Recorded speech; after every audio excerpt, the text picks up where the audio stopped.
내수교회를 자주 오니까 소개도 안 하고 그냥 이름만 대고 감사합니다. 90년대 후반에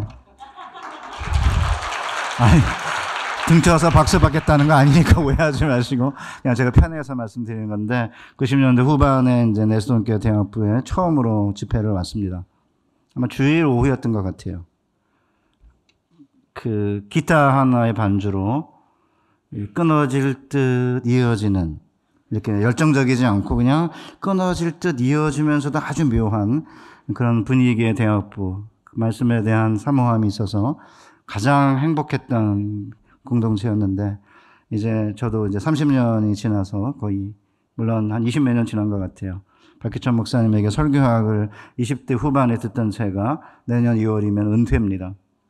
그 긴 세월 동안에 우리 내성교회 중요한 때마다 와서 대학부 집회 수련회 이렇게 주일 7년 전에 목사님 안신년 갔을 때 이렇게 뵀는데 변화가 있어서 행복한 것 같아요. 그 끊이지 않는 끊어질 듯 이어질 듯 하는 그 깊은 언더커런트가 유지되면서 이렇게 찬양으로 또 통성 기도로 이 겉표면이 끓는 그런 복된 교회를 지속적으로 만들어 가시기를 주님의 이름으로 축복합니다.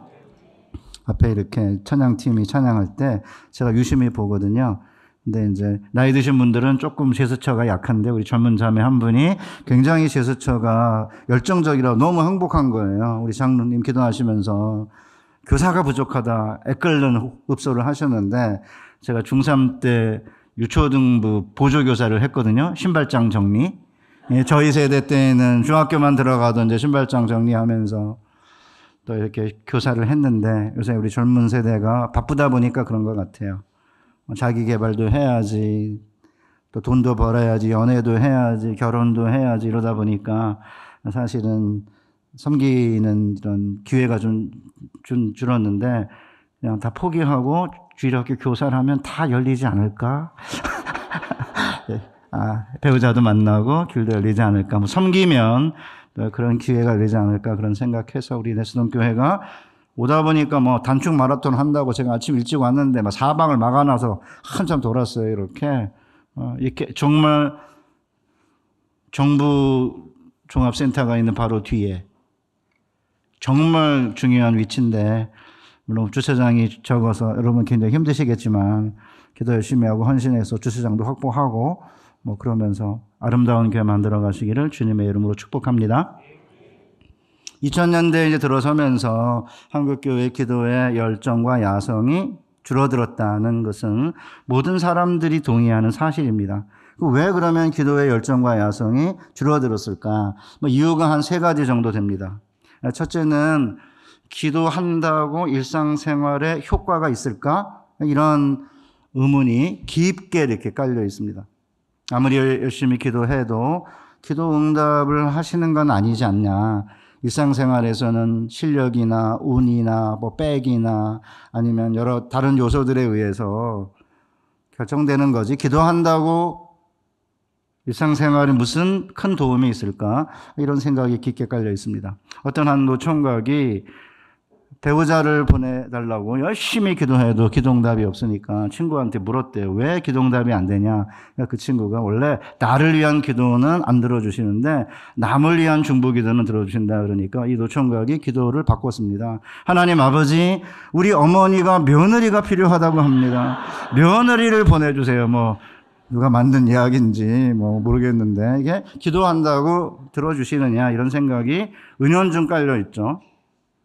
특별히 요새처럼 사회의 사닥다리가 사실은 이렇게 망가진 사회에서는 유동성이 줄어들었잖아요. 옛날에 저희 세대만 하더라도 대학이 10%밖에 안 갔습니다. 그러면서도 사회가 가난한 사람도 부하게 되거나 사회의 밑바닥에 있는 사람들이 위로 올라갈 수 있는 유동성이 있었는데 유동성이 이게 망가진 거잖아요. 그러다 보니까 부유한 사람들은 계속 부유하고 가난한 사람들은 계속 가난할 수밖에 없는 상황에서 우리 젊은 청년들이 희망을 잃는 건 어쩔 수 없는 것 같아요. 그러니까 이제 기도한다고 되냐 그런 생각을 하는 거죠. 저쪽에 명성교회에서는 1000번제라고 해가지고 1년에 한 200번 정도, 250번 정도 하면 화수목금 이렇게 하면 4년 정도면 1000번을 기도한대요. 1000번째 기도를 저쪽 교회는 35,000명이 한대거든요. 밖에서는 말도 많고 탈도 많은데 1000번째라고 하는 형식의 기도를 하는 사람이 35,000명이라 그래요. 제가 일산의 명성교회에서 개척한 첫 번째 교회가 일산 명성교회인데 거기 갔더니 자기네도 1000번째 기도를 한다 그러더라고요. 저는 옛날에는 아니 1000원을 1000번 하면 100만 원인데 한꺼번에 그냥 100만 원 하면 되지 왜 그걸 1000번을 하냐 굉장히 비판적이었어요. 그 기도도 무슨 1000번째가 뭐냐 이게 촌스럽잖아요 약간.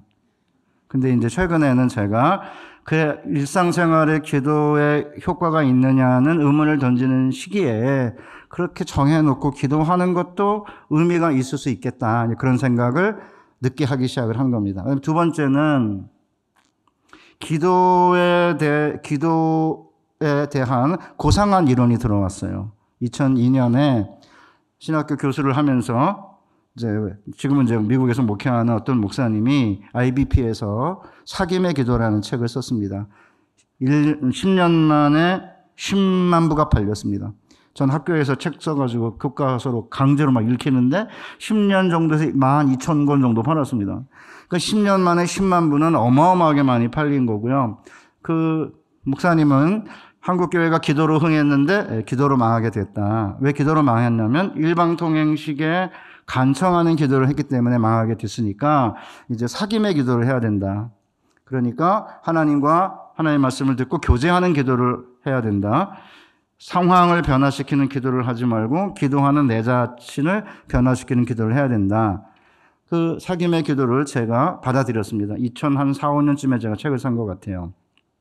너무 멋있잖아요. 그래서 이제 사김의 기도를 한다고 이제 표방을 하고 한 10년이 지났습니다. 그런데 학교에서 등록금 애들이 내니까 따박따박 월급 들어오죠. 또 저희 집안에 그 당시에 큰 어려움이 없었어요. 그러니까 이제 등 다 쓰고 배부르니까 이게 기도의 양과 기도의 열정이 제게 확실하게 줄었습니다.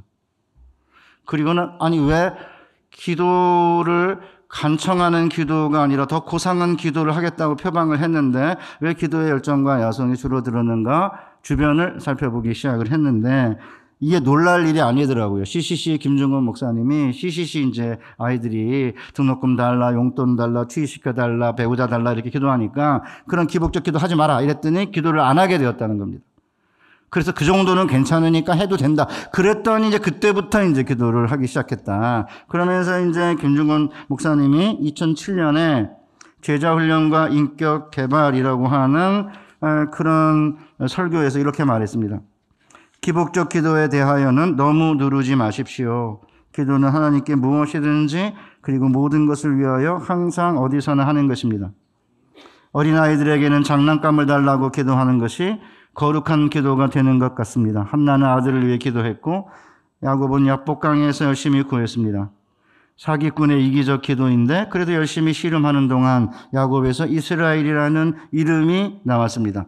물론 이게 사기꾼의 이기적 기도인지 저는 거긴 동의하지 못하지만 어쨌든 야곱에서 이스라엘로 바뀐 건 사실이잖아요. 그러니까 기도의 핵심이 하나님과의 친밀한 대화에 있다. 맞아요.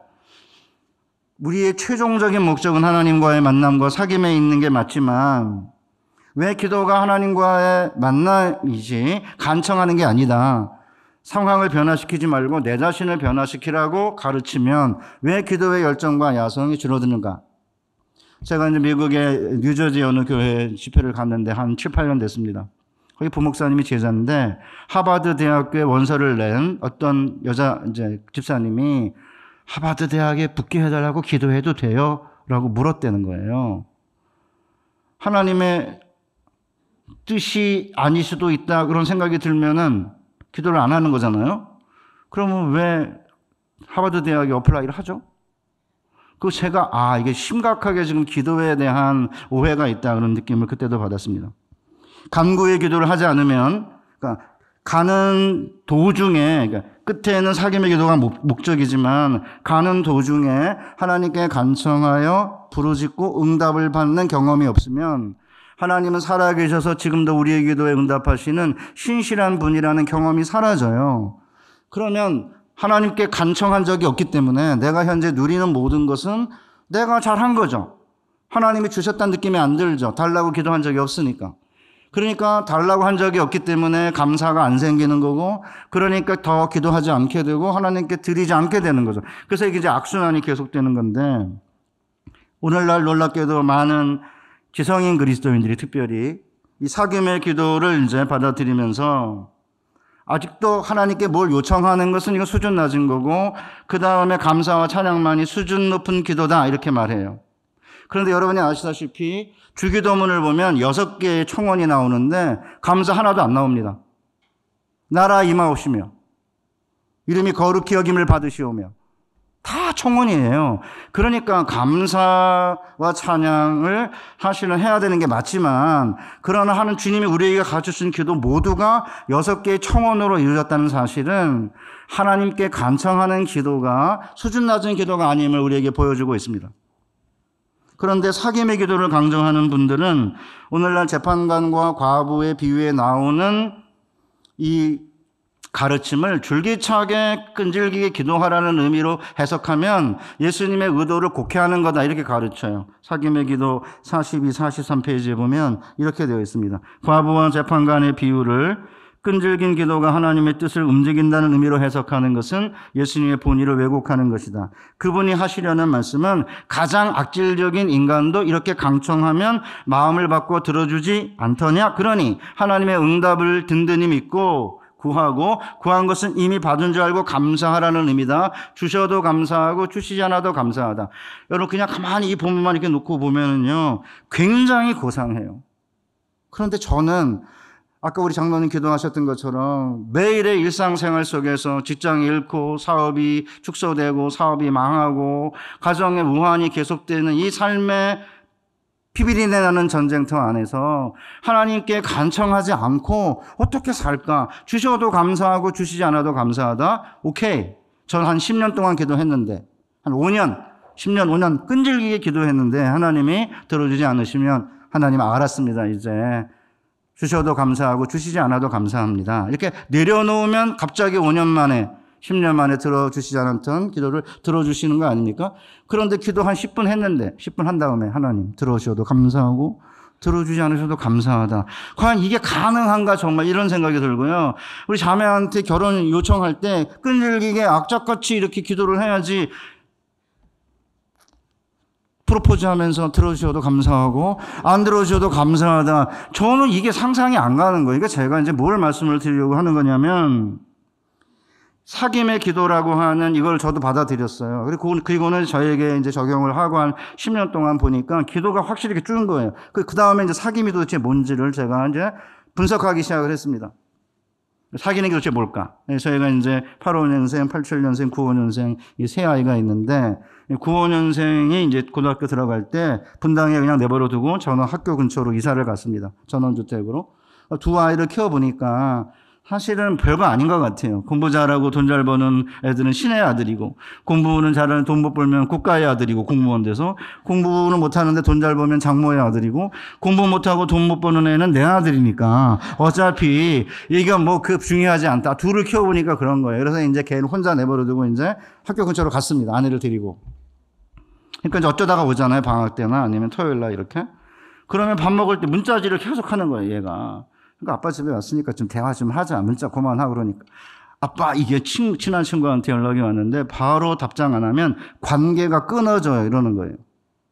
그래서 이제 제가 학교 와서 이제 맨 앞에 앉아 있는 자매 전도사님한테 오빠가 있다고 가상하고 오빠한테 문자를 보내는데 언제까지 답이 안 오면 문제가 있다고 생각해요? 이렇게 물었어요. 언제까지라고 했을 것 같아요? 1시간? 30분? 아닙니다. 1분. 그 요새 애들은, 저도 그래요. 제가 애들한테 뭘 보내잖아요. 그러면 막내가 대학원 다니는데 아빠 수업 중이래요. 우리 아들도 그 짓을 하는 거죠. 그러니까 수업 중에 문자질을 하고 있는 거예요. 저는 문자질하는 거 엄청 싫어하거든요. 애들은 문자 하지 마 이렇게 하는데 우리 애가 그 짓 하고 있더라고요. 내가 이제 문자를 잘못한 거죠. 전화하거나 그러면 문자 중 수업 중이래요. 그러면 하나님이 우리에게 시그널을 보내면 관계가 끊어질까 봐 사귀기 위해서 1분 안에 답을 하십니까? 안 하시잖아요. 하나님이 우리에게 고통을 줄 때에는 확성기로 이야기하는 거다. 보통 때는 조용조용히 이야기하다가 평안할 때 나는 항상 기도합니다. 왜냐하면 위기 때에도 기도하지만 평온할 때는 더 위기이기 때문에 나는 항상 기도합니다. 어떤 위대한 신앙의 선배가 한 말인데 제가 보니까 제가 등 따쓰고 배부를 때가 가장 큰 위기였어요. 그런데 위기가 아니고 평온하니까 위기라고 생각 안 하고 기도하지 않았던 거죠. 그러니까 하나님이 우리의 팔을 비틀고 우리에게 환난을 주고 그러면 분명히 큰 확성기로 이야기하고 있는 것인데도 사실은 기도하지 않으면 이게 사귐의 기도가 아니잖아요. 사귀는 게 뭐죠? 저희 집 제 아내가 막내가 이제 8년 만에 난 셋째니까 밥을 먹으려고 이렇게 앞에 앉아 있으면 보고 있어도 보고 싶어 이래요. 저한테 그런 말을 한 적이 없어요. 남편이 저를 보고 당신 보고 싶어 한 번도 그런 얘기 들어본 적이 없습니다. 근데 그 막내는 보고 있어도 보고 싶대요. 그러면 기도하는데도 더 기도하고 싶어. 이게야 사귐의 기도인 거지. 그렇지 않습니까? 얼마나 사랑스러우면 보고 싶어도 보고 있어도 보고 싶다 그러는데 그러면 사귐의 기도를 한다면 정말로 하나님과 깊은 교제 안에 들어가면 더 깊이 교제하고 싶어서 더 오래 기도하는 건데 놀랍게도 간청하는 기도를 하면 오래 하는데요. 그렇지 않으면 기도를 적게 해요. 희한하죠. 그래서 제가 이 간청의 기도를 이야기하면 어떤 권사님은 이제 기도에 막힌 장애물이 열렸습니다 이래요. 하나님의 나라와 그의 일을 구하라 그러니까 10분, 20분을 넘기기가 어려운데 나를 위한 기도는 30분, 1시간 하니까. 그러면 깊은 만남과 사귐의 교제가 가능하려면 상대방에 대한 관심과 상대방이 보내는 시그널에 굉장히 민감해야 되잖아요. 저는 그런 거 잘 못했어요. 아내는 ENFP고 저는 ISTJ이기 때문에 저는 사실은 의무형이거든요. 지금도 이제 전원주택에 눈이 내리잖아요. 그럼 눈 쓰는 게 저는 과제예요. 그럼 나가서 눈을 쓰고 있으면 아내는 뭐 하냐면 누워가지고 사진 찍고 셀카 찍고 그 다음에 이렇게 누워가지고 이렇게 뭐 십자가 표시 이런 거 만들고 그러고 앉았어요. 근데 아내는 자기가 더 행복하다 이거죠. ISTJ 당신들은 저 같은 사람이 있어야 자기가 눕는 거지. 제가 이렇게 눕고 있으면 자기가 치워야 되잖아요. 뭐 그런데 말을 굉장히 다이렉트하게 하지 않아요. 항상 빙 둘러서 말해요. 여보. 내 친구 남편이 결혼기념일에 괌에 가는 비행기표 사왔대. 저는 오랜 세월 아내의 말을 인포머티브로 정보 전달로 받았어요. 이게 정보 전달이 아니고 퍼포머티브거든요. 수행 명령적이고 지령이에요, 지령. 그러니까 사실은 40대 그때 후반인데 저는 말도 안 되는 아니 어쩌라고 그러니까 뭐 그렇다고 이렇게 지나갔죠. 그게 아니고 제 아내는 저에게 지령을 내린 거죠. 당신도 결혼기념일에 괌에 가는 비행기표 사왔으면 좋겠다는 거잖아요. 근데 저는 그걸 진짜 몰랐습니다. ISTJ가 이게 불행한 이게 MBTI인데, 그 다음에 이제 아내가 오늘 뭐 먹을까? 저녁에? 이렇게 하면, 오늘 짬뽕 먹을까? 아내가 짬뽕을 잘해요. 그럼 갑자기 이게 중국 분식점이냐, 여기가 어떻게 재료가 없는데 짬뽕을 만들려고 그러냐. 그럼 묻지를 말든지. 왜 물어요? 몰랐죠, 그것도. 근데 나중에 이제 50대 초반에 들어서면서 뭘 먹을까라고 하는 것은 외식하자. 그거예요, 그게. 그 다음에 두 번째가 이제 외식할까 그러면, 오늘은 피곤하니까 그냥 대강 먹자. 그 두 가지인 거죠. 하나는 질문이거든요. 하나는 정보 전달이고, 그냥 괌에 가는 비행기 사왔대. 그 다음에 이건 의문문이에요. 질문이에요. 그런데 질문도 명령이고, 직설법도 명령이고, 다 명령인 거예요, 이게. 아니면 명령까지는 하면 너무 강하다면 아내의 간절한 소원인 거죠. 그걸 제가 몰랐죠.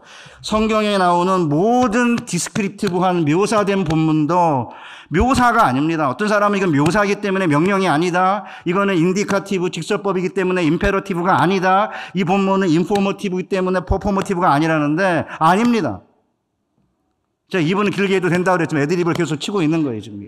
성경의 모든 본문은 인디카티브고, 그 다음에 인포머티브고, 그 다음에 그냥 디스크립티브 하더라도, 디렉티브고, 퍼포머티브고, 임페러티브인 거예요. 다 명령인 거죠. 그러니까 사귐의 기도를 한다면 그러면 하나님께서 원하시는 건 뭔지를 아주 민감한 영적 민감성을 가지고 그 다음에 계속 교제를 하면서 그걸 해야 되는데 말로는 고상하게 사귐의 기도를 해야 된다, 기복적 기도 안 된다, 간청하는 기도 안 된다고 했지만 실제적으로는 그러는 가운데 기도의 양이 주는 거죠. 그러니까 저는 진짜 사귐의 기도가 간청 기도보다 훨씬 더 수준 높은 기도라면 사귐의 기도를 하는 분들이 잘 못하는 간청의 기도하는 사람보다 훨씬 많이 기도해야 되고 더 열정적으로 기도해야 되는데 현실은 아닌 거죠. 왜냐하면 인간은 그만큼 연약한 거고 원래 성경에서 하나님께서 우리의 기도하라고 하는 것도 마찬가지입니다. 우리 아실 걸 아시면서도 기도하라고 그러거든요. 그렇게 기도하기를 원하죠. 제 이제 막내가 이제 뭐 대학원을 다니고 있으니까 한동대를 다니다가 이제 아주대로 대학원을 다니고 있는데 걔에게 주급이 필요하잖아요. 그러면 저 주급 그냥 안 줍니다. 월요일마다 음성을 듣고 줍니다. 아빠 돈 떨어졌어 이렇게 하면서 제가 그놈 돈을 원하면 그놈 목소리 들려줘. 그래야지 이제 걔가 전화를 해가지고 뭐 그동안에 뭐 큐티 했니 안 했니, 목사님 설교 제목은 뭐냐, 본문은 뭐냐 이렇게 잔소리하고 그리고 제가 돈을 보내요. 아내가 저 몰래 보내면 이제 뭐 그게 이제 결국은 사귐이 끊어지는 건데 어쨌든 돈을 움켜줘야만 그 다음에 애가 이제 전화를 하고 제 아들 녀석이 솔직해요. 그래도 한동대를 나와가지고 애가 괜찮거든요. 우리 한동대 교수님 계시다가 홀로 오셨구나. 근데 한동대 출신들 뭐 예수를 더 잘 믿게 만드는 건 아니지만 망가지진 않게 한다고 그래요. 한동대가. 제 아들이 하는 말이에요. 믿음이 좋아졌냐 그러니까 아빠 좋아진 건 아니고 그냥 유지하는 거야 이러는데 저 유지하는 것만도 사실은 탁월하다고 생각하는데 어쨌든 그 녀석이 뭐라 그러냐면 저한테 아빠 말이 맞다. 월급으로 주면 자기 전화 안 할 거다 그래요. 주급으로 주니까 전화합니다. 그러니까 하나님이 우리의 삶도 이렇게 쥐어짜는 이유가 뭐냐면 이게 뭐 한꺼번에 확 주면은 기도 안 하니까 이제 이렇게 우리 쓸 건 아시고 우리보다 우리를 더 아심에도 불구하고 와서 이렇게 달라고 하는 거 하나님 원하시는 거예요. 아들 목소리 듣고 나면 줄 때 행복해요. 근데 목소리 안 들려주면 짜증나요. 내가 이 돈을 언제까지 지금 65세가 가까운데 내가 아직까지 지금 등록금을 대야 되나 이런 생각이 들잖아요. 그러니까 우리 하나님은 우리와 교제하기 위해서 때로는 부르짖으라고 그러고 간청하라고 그러는 것이거든요. 그 다음에 세 번째가 이제 뭐냐면 기도에 대한 성경적 이해가 충분하지 못하는 거예요. 그게 뭐냐면 기도는 단순히 교제하는 수단이거나 간청의 기도를 통해 하나님께 응답받는 채널만이 아니라 믿음과 칭의와 연관되어 있습니다. 무슨 말이냐면 오늘 우리 그 비유의 맨 뒤에 그러나 인자가 올 때에 세상에서 믿음을 보겠느냐 이렇게 돼 있잖아요. 그 믿음은 하나님은 살아계시고 그를 찾는 자에게 상 주시는 이심을 믿는 그런 인식론적인 그런 믿음이 아니라 인자가 오실 그날을 고대하며 낙심하지 말고 항상 기도하는 종말론적인 믿음을 가진 자가 과연 있겠느냐라고 하는 질문인 거고, 그러기에 우리가 하는 기도의 모습을 보면 종말론적 믿음이 있는지 없는지 알 수 있다는 것이거든요. 그러니까 왜 낙심하지 말고 항상 기도하라고 했을까? 언젠가 주님이 오실 것이고 주님이 오시면 우리를 의롭다고 하실 것이라는 믿음을 가지고 낙심하지 말고 항상 기도하라는 것이에요. 그 다음에 제가 금방 얘기했지만 기도는 칭의와도 연관되어 있습니다. 오늘 우리 본문에 보면 나의 원한을 풀어주세요라고 되어 있는데 그 원한을 풀어달라고 헬라어로 에크디케오입니다. 디케가 가운데 들어가 있는데 정의의 여신이 디케예요. 거기에 에크랑 뒤에 오가 붙어서 동사가 된 건데 원한을 풀어달라는 말은 이게 의역을 하는 것입니다. 내가 불의한 일을 당했으니까 판사인 당신께서 내가 옳다고 인정하고 옳다고 선언해 주세요. 이거든요. 바로 뒤에 누가복음 18장 뒷부분에 보면 바리새인과 세리의 비유가 나옵니다. 바리새인이 누구냐면 자기를 의롭다 믿고 다른 사람을 멸시하는 자들에게 이 비유로 말씀하시되 두 사람이 기도하러 성전에 올라가니 하나는 바리새인이요 하나는 세리라. 이 바리새인은 손을 들고 그 당시에 아마 일반적인 기도 형태였던 것 같아요. 하늘을 향해서 바라보면서 나는 세리와 창기 같지 아니함을 감사합니다. 일주일에 2번 금식하고 11조 합니다. 그렇게 기도를 했는데 세리는 가슴을 치면서 얼굴을 들지도 못한 채 주여 나는 죄인이로소이다 나를 긍휼히 여기소서라고 했는데 주님이 뭐라고 그러시냐면 이 사람이 의롭다 하심을 받고 그의 집으로 내려갔느니라 저 바리새인이 아니고. 그러니까 예수님이 공관복음과 요한복음에서 어떤 사람을 의롭다고 한 경우는 딱 여기 한 군데입니다. 우리는 바울서 시인에 익숙하기 때문에 믿음으로 의롭다함을 칭한다. 그래서 이신칭이 그러니까 굉장히 익숙하지만 기도를 보고 누가 의로운지를 주님이 판단하신다고 하셨습니다. 그러니까 사실은 삶을 보면 바리새인이 옳죠. 바르게 살았습니다. 율법을 지켰습니다. 율법을 사랑합니다. 일주일에 2번 금식합니다. 미쳤죠? 그 다음에 11조 합니다. 심지어는 집에서 키운 채소까지. 그런데 세리는 한 게 없습니다. 실제 세리고 실제 창개는 본받으면 안 되는 삶인데 그냥 와가지고 그냥 가슴 치면서 이렇게 주여 나는 죄인으로소이다 나를 긍휼히 여기소. 그러니까 이 사람이 아니고 이 사람이 의롭다함을 받았다라고 하거든요. 그러기에 기도는 그 사람이 의로운지 의롭지 않은지를 판가름하는 중요한 기준이기도 합니다. 그런 면에서 우리 한국교회가 기도에 대해서 지나치게 이렇게 고상한 이론을 가지고 있다 보니까 이 간절히 나와서 막 가슴을 치면서 기도하는 이 세리와 같은 기도가 무엇인지 이해를 못하는 거예요. 하나님 앞에 나와서 부르짖고 간청하는 기도가 겉으로 보기에는 수준이 낮아 보이지만 하나님이 진정으로 원하는 기도는 사귐의 기도가 마지막 목표이긴 하지만 가는 과정에서는 왜 낙심하지 말고 항상 기도하라고 하셨는지 우리가 이제 남은 시간 동안에 과부와 재판관의 비유를 살펴보도록 하겠습니다. 예수께서 그들에게 항상 기도하고 낙심하지 말아야 할 것을 비유로 말씀하여 이렇게 됐기 때문에 이 비유의 표지는 너무나 분명합니다. 하나님의 성품에 관한 비유인 것도 맞아요. 아니 이렇게 불의한 재판관도 원한을 들어줬는데 하물며 밤낮 부르짖는 택함받은 자들의 원한을 들어주시지 않겠느냐? 하나님께서 속히 들어주시리라.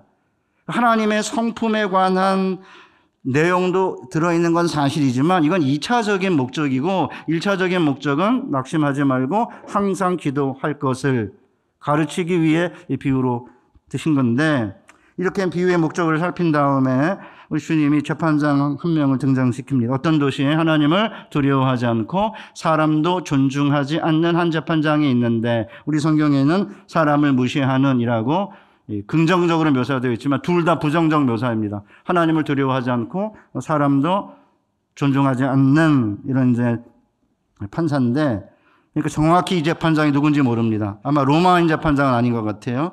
왜냐하면 그 당시 로마인 재판관은 사형에 해당하는 중죄를 주로 다뤘기 때문에 이렇게 작은 이런 과부의 재판 같은 거는 유대인이 한 것 같습니다. 그런데 다른 어떤 묘사도 하지 않고 하나님을 두려워하지 않고 사람도 존중하지 않는 재판관 이렇게 되어 있습니다. 그러니까 이 표현을 그냥 그대로 이렇게 받아들이면 쓰레기네 이렇게 생각하실 수 있는데 쓰레기 아닙니다. 여러분 그렇게 생각하시면 안 됩니다. 어떤 사회든 아무리 악한 사회를 하더라도 판사가 될 정도면요 유능한 사람입니다. 저는 그게 유능한지 몰랐습니다. 옛날에는 이렇게 비비기 잘하고 뭐 이러는 것도 유능한 건데 사실은 그런 걸 못하는 이걸 아주 무시한 거죠. 그렇지만 어쨌든 제가 칭찬하는 게 아니라 한 사회에서 재판장이 될 정도의 위치에 올라갔다는 것은 여러모로 유능하다는 것이고요. 하나님을 두려워하지 않고 사람도 존중하지 않는 이런 표현은 성경 외의 헬라어 문헌에서는 뭐라고 되어 있냐면 왕을 가리키거나 절대자를 가리키는 묘사입니다. 그러니까 이 사람은 무서운 게 없는 실세인 거죠. 하나님 안 무서워. 사람 네가 뭔데? 동정심, 여론, 정의 그게 뭔데? 이 정도의 사람인 거죠. 그러니까 이런 사람에게 재판을 받는 건 비극 그 자체인데 하필이면 한 도시의 과부가 원통한 일을 당해가지고 이제 소송을 걸었는데 이 사람이 재판장이 된 거죠. 3절 그 도시에 한 과부가 있어 자주 그에게 가서 내 원수에 대한 나의 원한을 풀어주소서. 무슨 원한인지 모릅니다. 과부가 몇 살인지도 모릅니다. 15살, 13살부터 결혼할 수 있으니까 15살에 결혼했으면 10년 지나서 만약에 과부가 되면 25살에 꽤 젊은 나이일 수도 있는 거고요. 그럼 왜 재판을 했을까요? 사랑하는 성도님들. 웬만한 일 가지고 재판 안 하잖아요. 아마 금전적인 문제가 아닐까. 이건 추론입니다. 금전적인 문제인 것 같아요. 왜 이렇게 분명하게 얘기하지 않는지는 예수님이 뭔가 설명하거나 성경이 뭘 묘사할 때는 아주 상세하게 하지 않는데 그 이유는 제가 좀 이따 밝히겠습니다. 어쨌든 남편의 상속 문제로 다툼이 생겼다고 하면 그 당시에 경제 재판은 단독심입니다. 우리 보통 이렇게 재판장 우심 좌심 해가지고 3명이 합의부가 보통인데 옛날에 그 이스라엘에서 경제적인 재판은 1명이 하는 거예요. 단독 재판이거든요. 그러니까 한 사람이 재판을 하기 때문에 모든 결정적인 이제 그 선언은 이 사람 하나에게 달려 있는 건데 이 사람이 하나님을 두려워하지 않고 사람도 존중하지 않는 사람인 거죠. 그러면 돈이 있었는지 모르지만 과부가 뇌물도 안 통해요. 그 다음에 인맥, 사람 동원 안 돼요. 여론, 끄떡도 하지 않아요. 동정심, 정의 이런 데 아무런 영향을 받지 않는 사람이니까 방법은 딱 한 가지밖에 없는 거죠. 불의한 재판관을 찾아가는 것 외에는 다른 방법이 없었습니다. 저는 왜 주님이 이런 비유를 드셨을까? 우리 사랑하는 성도 여러분, 인생을 살아가는 과정에서 아무도 돕지 않고 앞길이 보이지 않는 막막함 가운데 우리가 할 수 있는 유일한 길은 하나밖에 없는 거죠. 왜 아직까지도 이렇게 하나님 앞에 나아가 기도하지 않느냐? 아직 길이 있으니까. 아직 방도가 있으니까 그런 거죠. 실제적으로 아무런 도움의 손길이 없는 막막한 가운데 오직 의지할 수밖에 없는 단 한 가지 방법밖에 없다면 재판장을 찾아가서 이렇게 괴롭게 했던 과부와 다를 바가 없는 거고, 그래서 주님은 우리에게 이 세상에 호소할 데가 없고 의지할 데가 없고 막막하면 그래도 방법은 하나 있다는 거예요. 찾아가는 거죠. 오늘 본문에도 보면 재판장을 과부가 찾아가서 내 원수에 대한 나의 원한을 풀어달라고 끊임없이 요청한 거죠. 원수라는 것은 재판정에서 상대방을 가리키는 전문 용어이기 때문에 그렇게 감정적으로 이렇게 해석할 필요는 없는 것 같아요. 그러니까 이제 재판장을 찾아가서 원한을 풀어달라고 한 거는 정의를 내게 베풀어 주십시오. 내가 옳다고 판결 내려주세요. 끈질기게 이제 가서 재판관을 괴롭게 한 것입니다. 과연 재판장은 이런 과부의 요청에 어떤 반응을 보였을까요? 4절 상반, 그가 얼마 동안 듣지 아니하다가. 얼마 동안인지 안 나와요. 성경은 이래서 매력인 거죠. 왜냐하면 얼마 동안 듣지 아니하다가 그렇게 해야 여러분들이 여기 만약에 1년 동안 듣지 아니하다가 이렇게 했으면 그 다음에 1년 이제 계산하고 이제 1년 얼마 안 남았으니까 이제 좀 있으면 들어주지. 그게 아닌 거예요. 얼마 동안 몰라요. 우리 주님이 끝에 속히 들어주시라 그랬는데 이놈의 속히가 도대체 뭔지 5년일 수도 있고 10년일 수도 있고 그런 거죠. 그 다음에 재판장이 누군지 이거 설명이 길잖아요. 헬라의 문헌들은 오디세이 같은 그런 헬라의 그런 그 대서사시 같은 거 보면 굉장히 자세해가지고요. 그거는 그냥 한 번만 보면 다 끝나요. 이유가 뭔지 왜 그런지 다 아는데 성경은 없습니다. 그래야지 모든 사람들에게 해당하는 말씀인 거예요. 모르잖아요, 여러분. 과부에게 너무 자세하게 하고 재판장 굉장히 자세하게 해놓으면 우리랑 안 맞아요. 근데 여기 과부지만 여성에게만 해당하는 것도 아니고 미망인에만 해당하는 말씀이 아닌 거죠. 여기 재판관도 이렇게 딱 묘사를 하나로만 해놨기 때문에 우리가 당하는 모든 고통스럽고 해결이 안 되는 이런 외통수 같은 상황을 보여주고 있는 거예요. 그러니까 얼마 동안 듣지 아니하다가도 마찬가지입니다. 그러니까 성경은요 굉장히 전경, 이 포그라운드가 약하고요 백그라운드가 강해요. 그래서 백그라운드가 강하기 때문에 본문을 이렇게 들여다보고 있으면은 이게 드러난 건 얼마 안 되기 때문에 드러난 게 얼마 안 된다는 것은 백그라운드가 많은 거기라 많은 게 우리와 연관되어 있는 거예요. 그러니까 얼마 동안 모릅니다. 1년 아니에요. 줄여가지고 일주일 이렇게 하시면 안 됩니다. 어떤 사람은 10년입니다. 그 때문에 얼마 동안 왜 안 들어줬느냐 본문에 안 나옵니다. 성경은 대부분 다 그렇습니다. 부모를 나보다도 사랑하는 자는 내게 합당하지 않고 자녀를 나보다 사랑하는 자는 나를 따를 수 없다. 그거는 앞뒤 잘라가지고 문맥도 없는 데다가 그냥 듣든지 말든지 들으면 이건 순종하면 영생이고 듣지 아니하면 형벌이다. 그거 아닙니까? 아니 아버지를 장사 지내겠다고 그러니까 죽은 자로 하여금 죽은 자를 장사하게 하고 너는 나를 따르라. 성경의 주님의 요구는 이렇게 뭔가 설명하거나 논박하거나 논쟁할 수 있는 여지가 아닌 거예요. 듣고 순종하거나 불순종하고 저주를 받거나 이 선택의 기로에서 뭐를 선택하라는 얘기를 하고 있는 거기 때문에 이 비유도 굉장히 간략한 거예요. 그래서 매력 덩어리예요 이게. 너무 자세하면 목사들이 설교를 어떻게 하겠습니까? 이게 없으니까 이게 없으니까 이게 이해가 잘 안 되고 그러니까 이제 우리들이 이제 이런 거 설명해 가면서 이렇게 지금 설교를 하고 있는 거고, 뭐 여러분들이 듣고 이제 이게 무슨 말씀인가를 이해하는 거 아니에요? 왜 거부했는지는 안 나오는데 나중에 이 재판관이 독백을 하거든요. 내가 하나님을 두려워하지 않고 사람을 존중하지 않으나 이 과부가 나를 번거롭게 하니. 독백을 하는데 이유가 좀 보이죠. 이 인간이 지가 누군지 알아요. 나는 신 안 두려워. 나 사람 존중하지 않아? 이러니까 그냥 무시한 거죠.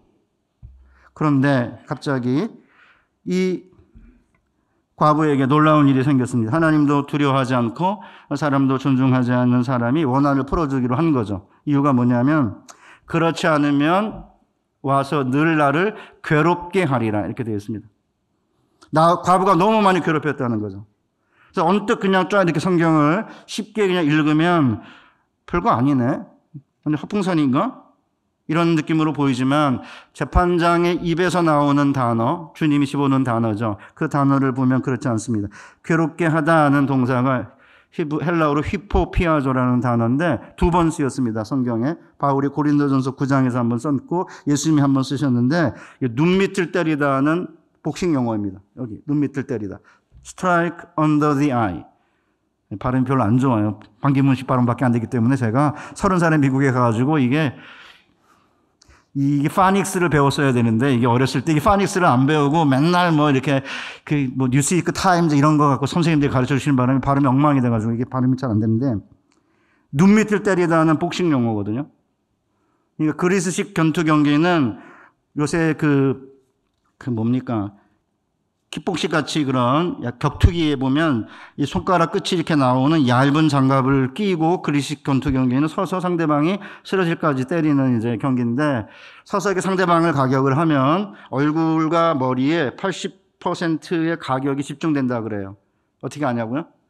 인터넷 뒤졌죠. 아니 여기 나오면 그리스식 권투 경기 이런 게 나오면 인터넷을 뒤져야지 뭐 어떻게 되는지 알 거 아니에요. 설명을 해야 될 거 아닙니까?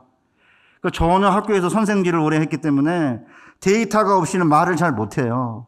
ISTJ인데다가. 그래서 아내가 엄청 힘들어요. 설교 서울은 길게 하지 마라. 오늘도 좀 길게 했어요. 지금 서울은 좀 길잖아요, 지금.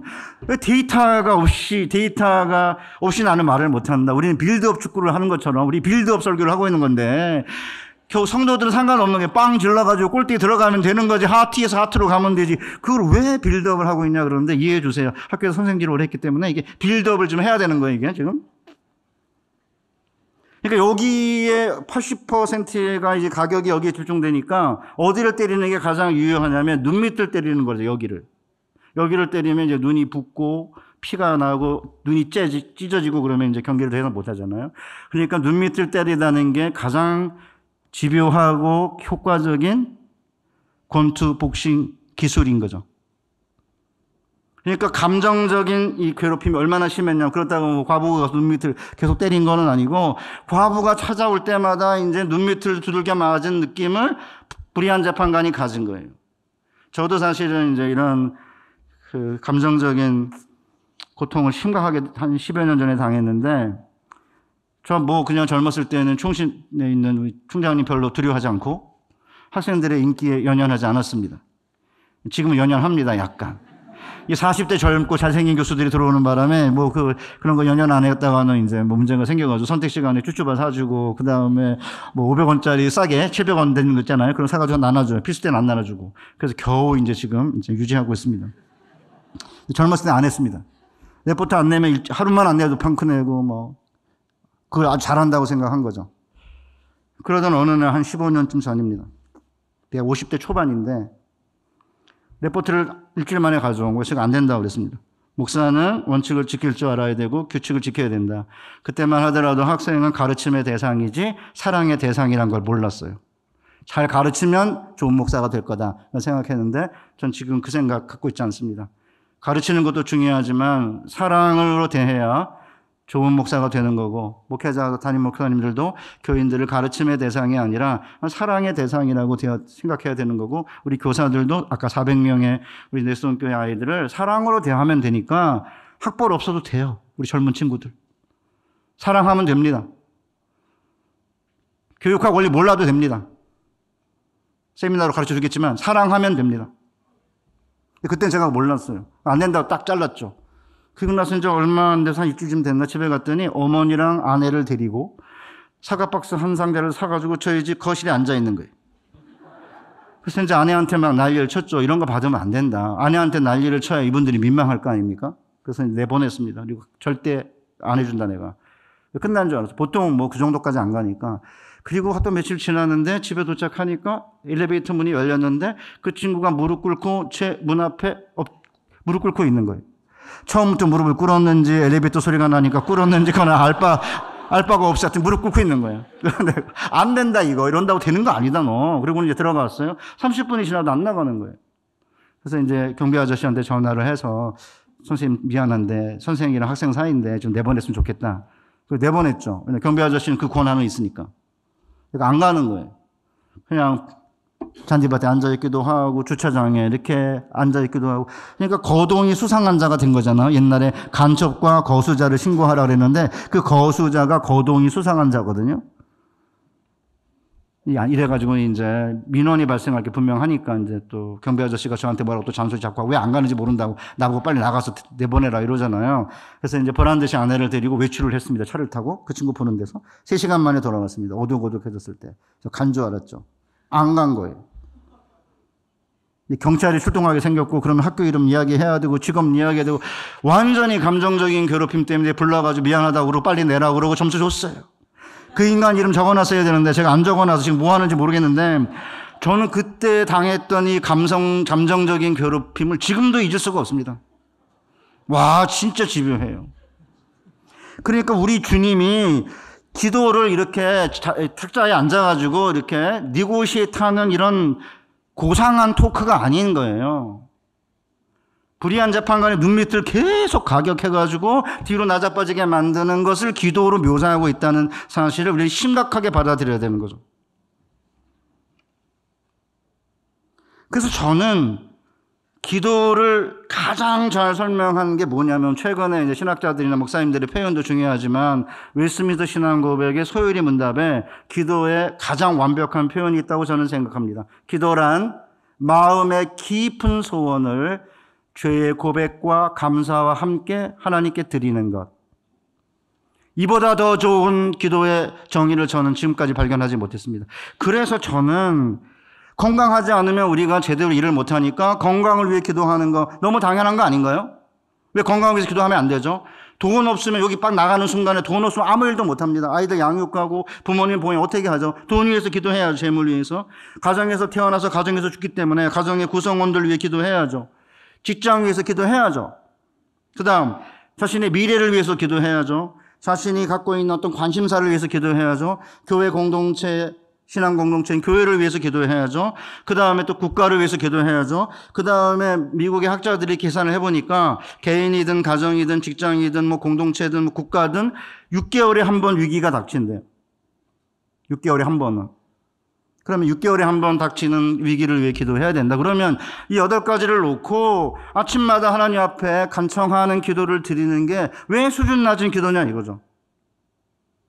그러니까 이제 이렇게 간청하는 기도는 수준 낮은 기도라고 그러니까 이제 감사와 찬양만이 수준 높은 기도라고 그러니까 나에게 관련된 게 아니니까 기도의 열성이나 야성이 사라지는 거예요. 수로보니게 여인도 똑같습니다. 수로보니게 여인이 딸이 귀신 들렸는데 예수님이 이제 수로보니게 지역을 이렇게 지나가다가 들리신 거예요. 그러니까 이제 찾아와서 내 딸의 귀신이 들렸는데 귀신을 쫓아내달라고 요청하지 않습니다. 얼마나 간절한 어머니의 기도예요. 그러면 예수님이 들어주셔야 되는 거 아닙니까? 그분의 성품에 의하면. 근데 그분이 뒤로 물러서셨어요.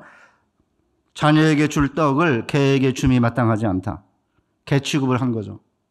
두드리라, 그 다음에 구하라, 찾으라 이제 주님 그러셨는데 두드렸는데 문을 닫고 뒤로 물러나신 거죠. 뒷방으로. 그러면 사김의 기도를 이야기하시는 분들의 논리를 따지면 죄송하지만 제가 논리 비약일 수 있지만 환경의 변화보다는 기도하는 내 자신의 변화를 추구하는 거라면 그러면 환경을 그대로 받아들이고 그러면 자녀에게 있는 귀신 뭐 같이 살라는 거다. 그 뒤로 물러나라는 얘기인 거예요. 수로보니게 여인이 이렇게 말합니다. 주여 맞소이다만 자녀에게 줄 떡을 개에게 줌이 마땅하지 않다는 그 말씀에 대해서 주여 맞소이다만 개들도 주인의 상에서 떨어지는 부스러기를 먹나이다. 주님이 원하시는 기도가 이런 건 거죠. 그러니까 때로는 어떤 때는 주님은 뒤로 물러나세요. 이렇게 문을 두드리면 문을 아예 닫아 걸고 뒤로 물러나 계시는 거죠. 그럼 어떻게 하라는 거? 두드리라는 거죠. 마태복음 7장에서 두드려라, 구하라, 찾으라 이러는 거죠. 자녀들이 떡을 달라고 하는데, 생선을 달라고 하는데 정갈을 주거나 뱀을 주지 않지 않느냐.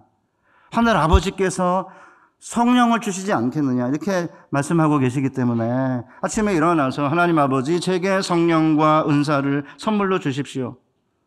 저는 목회자니까 특별히 성령과 은사가 필요하니까. 그런데 여러분도 마찬가지 아닙니까? 하나님의 백성으로 살기 위해 성령과 은사를 이렇게 선물로 주십시오. 그리고 나서 그 다음에 건강을 위해, 필요한 재물을 위해, 가정을 위해, 직장을 위해, 미래를 위해, 나의 개인적인 관심사, 그것이 뭐 북한 선교든 뭐 선교든 아니면 구제든 아니면 뭐 다른 여러 가지 관심사든 그 국가를 위해서, 교회를 위해 간청하며 기도하는 게 그게 왜 문제죠? 사실은 제가 오늘 그 설교 제목이 간청의 기도로 승부를 걸라 이거든요. 이건 신학교 교수에게는 걸맞지 않는 제목이에요. 하나님의 나라와 그 일을 위해 기도하라. 기복적 기도하지 마라. 이래야지 이게 있어 보이는 건데, 간청의 기도로 승부를 걸라 이건 없어 보여요. 그냥 제목으로만 보면. 그렇지만 제가 이렇게 강렬하게 제 개인을 디스하면서 저의 과거의 삶을 여러분에게 내어놓고 기도하자고 하는 이유가 뭐냐면, 제가 중학교 3학년 때 등록금을 못 냈어요. 배문중학교에 내려 휴학했습니다. 귀에 물이 들어와 기병 들어왔는데 병원은커녕 약방을 못 갔습니다. 또 하나 쪽팔리는 게 있는데, 그동안에 못했는데 일부 때 저희가 공개를 했어요. 진실의 영이 임하는 바람에 저희 아버님이 가출했거든요. 제가 한 번도 이야기한 적이 없습니다. 어느 교회에서도. 그 세 가지 들어주시면 목사 되겠다고 이제 서원을 한 건데, 그때 권사님들이 저를 산에 데려가서 늘 부르던 부르짖음이 있어요. 하나님 아버지, 주님이 아닙니다. 왜 아버지라고 부를까? 전 이해를 잘 못했습니다. 나이가 들면서 이제 제가 깨닫기 시작한 거죠. 서자인 홍길동이가 밤새 이렇게 검수를 연마하니까 판서인 아버지가 너는 무슨 흥이 있어가지고 이 밤에 검수를 연마하냐. 그러니까 뭐라고 그래요? 아버지를 아버지라 부르지 못하고 형을 형이라고 부르지 못하니 어찌 인간이라고 하겠습니까? 이러잖아요. 우리나라에 기독교가 들어왔을 때, 조선시대, 일제시대에 여인들은 부업되기로서 아버지의 딸로서 인정을 받지 못한 거죠. 세상에서는 딸로 인정하지 않는데, 아버지를 아버지라고 부를 수 없는데, 교회에 오니까 교회에서는 하나님이 우리 아버지시다 그런 거죠. 권찰도 시켜주고 집사도 하고 권사도 하고 여전대 회장도 하고. 그러니까 밖에서는 인정하지 않지만 교회에 오니까 아버지를 하나님의 아버지라고 그러니까 산에 올라가서 한을 품고 하나님 아버지를 부르며 간청하며 기도를 한 거죠. 저에게도 한이 있었습니다. 어렸을 때 모태신앙으로 태어나가지고 진짜 여학생 고무줄 한번 끊지 않고 모범생으로 교회 잘 다녔는데, 등록금 못 내 휴학하지, 뭐 기병 생기지, 집안이 엉망이 돼가지고 아버님은 사실은 나가버리셨지. 저희 선생님이 서울대 사회학과를 지리 선생님이 저희 담임이었는데 저희 집을 찾아왔어요. 근데 집이 헐린 철거민 상태였거든요. 우시더라고요. 저희 어머님이 줄 게 없으니까 계란을 프라이를 하나 하고 커피를 준 거예요. 그러니 무슨 담임 선생님이 왔는데 무슨 커피랑 계란 후라이입니까? 우리 어머니 줄 게 그거밖에 없었던 거예요. 더 이상 그 다음부터 야단 안 치더라고요. 옛날에 이제 성적 떨어진다고 맨날 혼내고 그랬거든요. 막 40등이 떨어지고 막 이러니까. 그 40대 맞았습니다. 40등 떨어졌다고. 중학교 2학년 때. 근데 그때 이제 제게 남아있는 거는 한이잖아요. 그죠? 그러니까 이제 한이 많은 권사님들이랑 산에 올라가서 하나님 아버지, 내게 왜 이러십니까? 뭐 때문에? 내게 내 원수에 대한 나의 한을 풀어주십시오. 이렇게 간청하고 부르짖고 했던 그 옛날 중학교 때의 그 기도의 그 선배들의 유산을 40대 중반 한 10년 동안 이렇게 헤매다가, 목사임에도 불구하고 고상하게 뭐 사김의 기도 이야기 하다가 이제 다시 회복을 한 거죠. 우리 사랑하는 우리 내시동교회 성도 여러분, 하나님 앞에 나와서 간절히 하나님이 주시지 않으면 아무것도 내가 받을 수 없다.